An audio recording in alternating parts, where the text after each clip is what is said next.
Well, I'd have to start by saying, don't believe a word I say.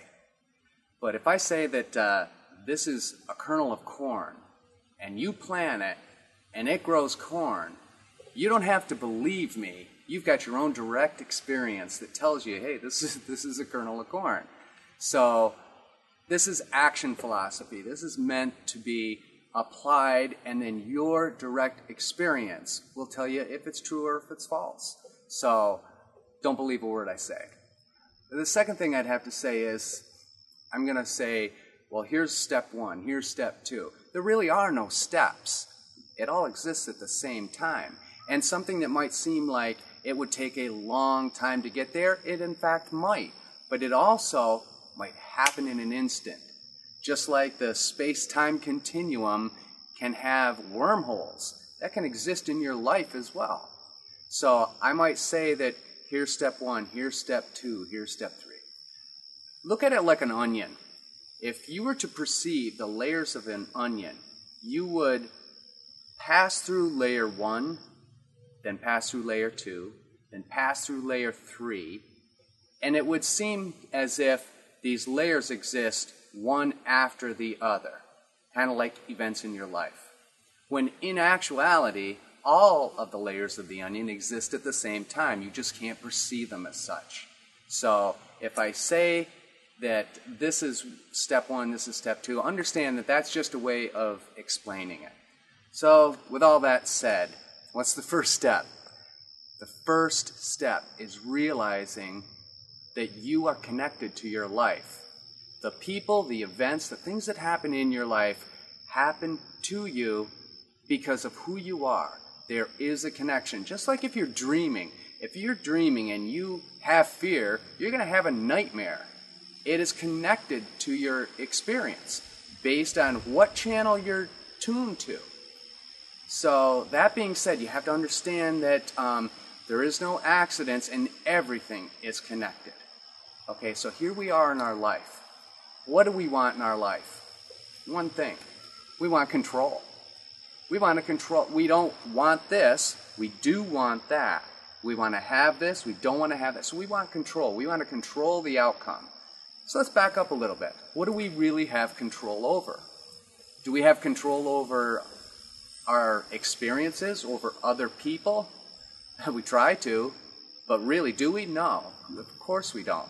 Well, how about our thoughts? Do we have control over our thoughts? Well, I think most times our thoughts come just like a radio signal, and sometimes they just play incessantly, and we don't control that at all.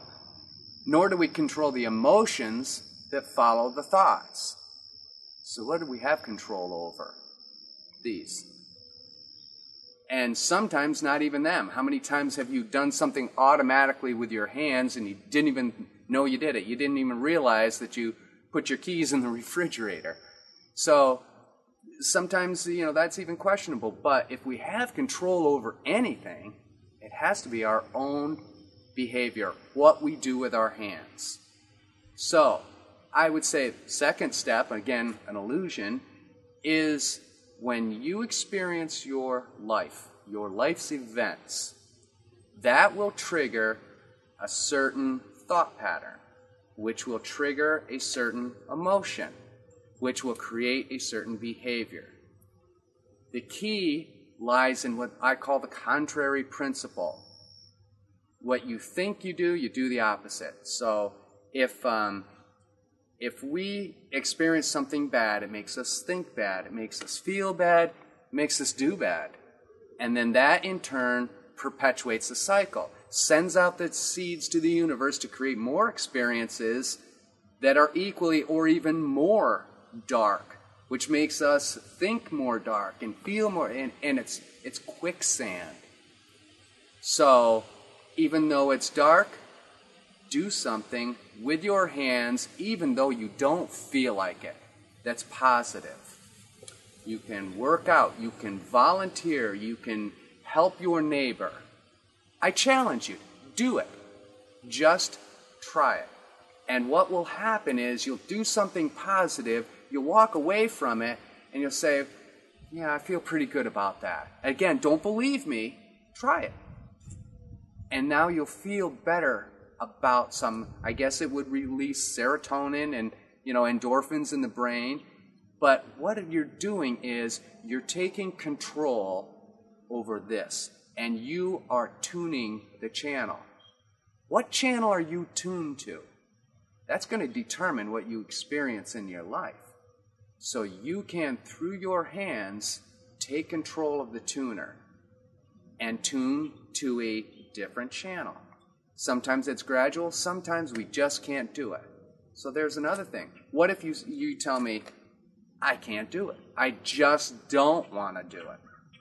That's because your energy is too low. You need to do whatever it takes to build your energy. This might be get some sleep. This might be take a break. This might be get some people around you that support you, that lift your energy. And now you have the energy to do something positive with your hands. And what you'll see will happen is as you think more positively, you will feel more positively. Don't be surprised if you see experiences that reflect that start happening in your life, which makes you think more positive, which makes you feel more positive, and now you've just taken that whole cycle and flipped it around for the good. And I challenge you, try it, plant this seed, and see what grows.